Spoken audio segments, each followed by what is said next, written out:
Hello, today we're going to be taking a look at the Varla Eagle One electric scooter. This packs two 1000 watt motors, electronic and mechanical braking, and I believe a 40-mile range from the battery. Already drained today testing and doing this video, but I had a lot of things turned on to make it go fast. This scooter takes the crown as the only time I think I've ever said I don't want to go faster. This thing is scary. In a good or a bad way, I'm yet to find out. But you press this pedal and you will hold on, hopefully hold on for dear life. Let's talk about a couple things. You've got 1000 watt motor in the front and the back. 52 volt battery gets you 40 miles. In my experience, with everything maxed out, and throttle and everything, ends up being more closer to 30. The fact that you get 30 miles on a scooter with 2000 watts worth of throttle is quite impressive.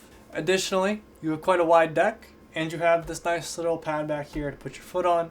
I find that overall, this rides quite well, and the throttle, depending on how you have it set up, can become quite sensitive.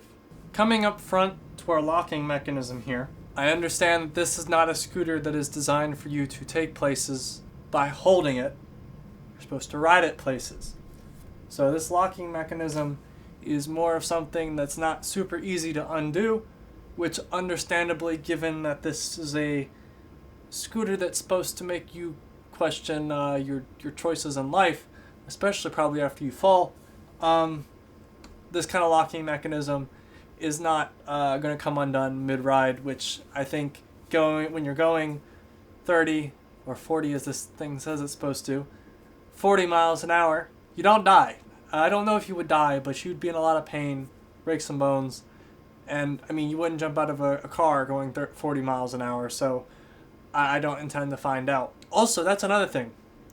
I have not gone over probably 33 miles an hour, and that 33 miles an hour was very scarcely once. Anything over 25 miles an hour makes me a little nervous.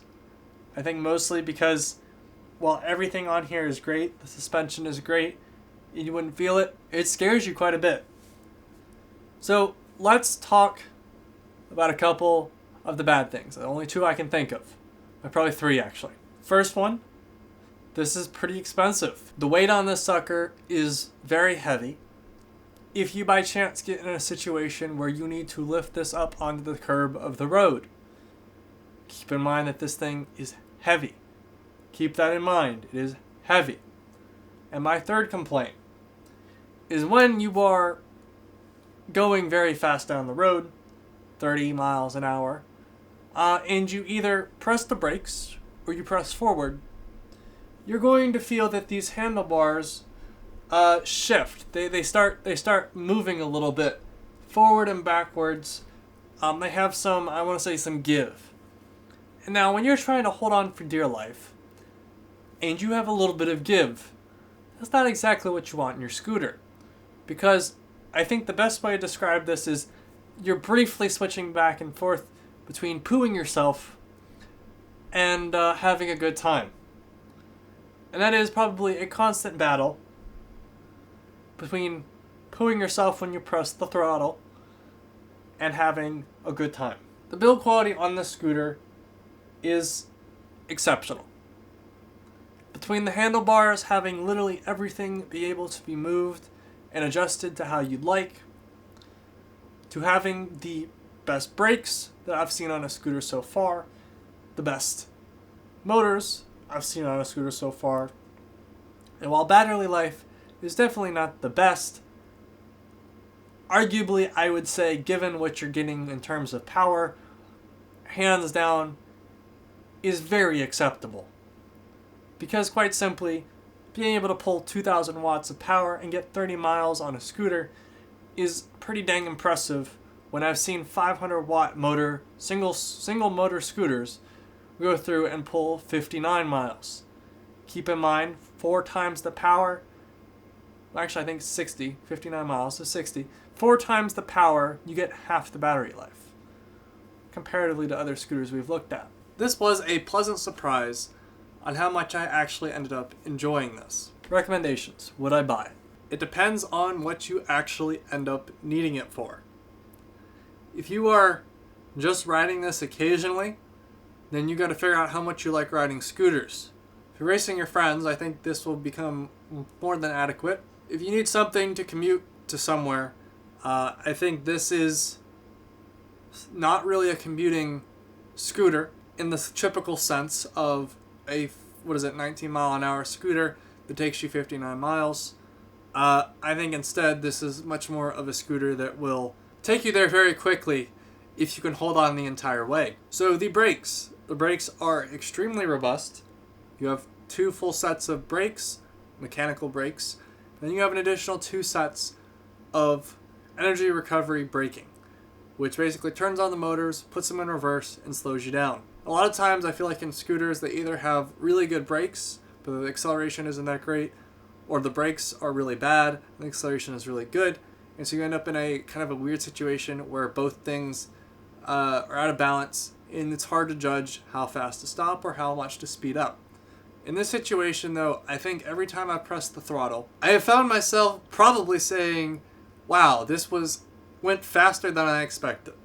And every time I press the brakes, I've said, well dang, that slowed down much faster than I expected. Which both of those things, I would argue, are good things.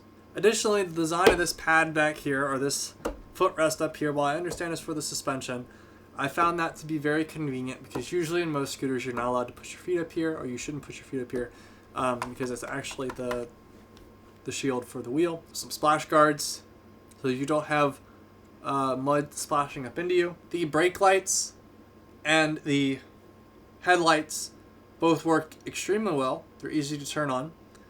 The other thing I will point out is that everything on this scooter, whether or not it be from your acceleration speeds to your brake speeds to your modes, are all toggleable and able to be changed without the use of any app whatsoever.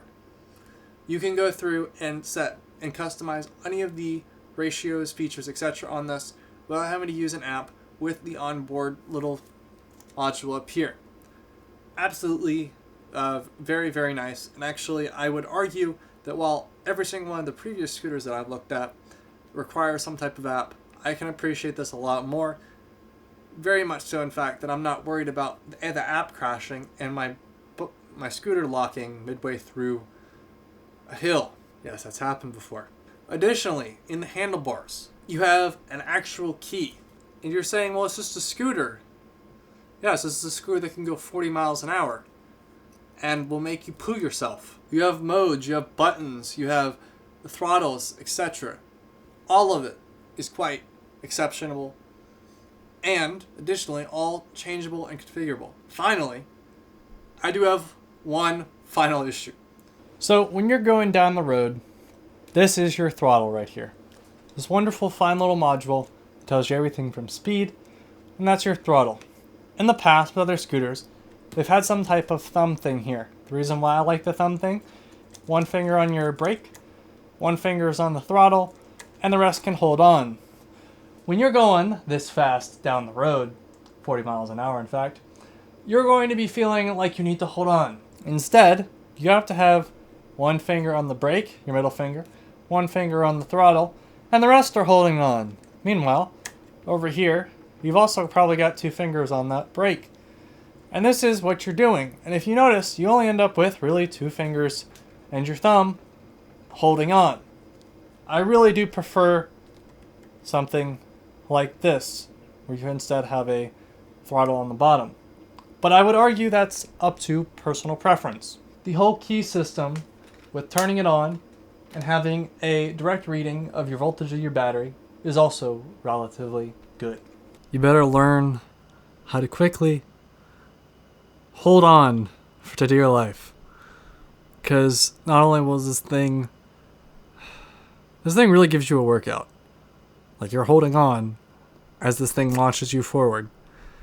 And I know there are faster scooters But to be quite honest with you, this feels, at least for the time being, at the edge of my limits of what I feel comfortable with.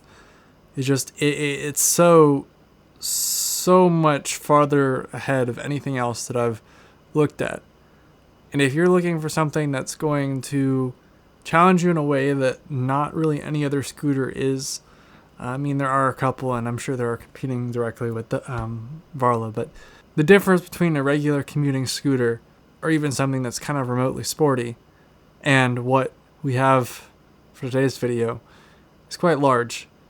And I at least think that it's a very unique experience that, like, I don't think I've been able to replicate.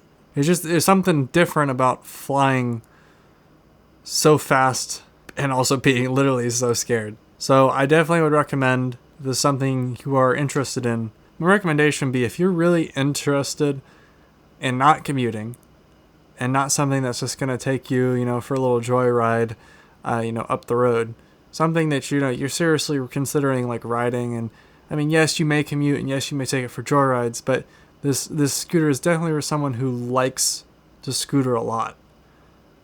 And it's, the best way to describe it is, all the other cars, well, not cars, but all the scooters we've looked at are cars. Analogy here.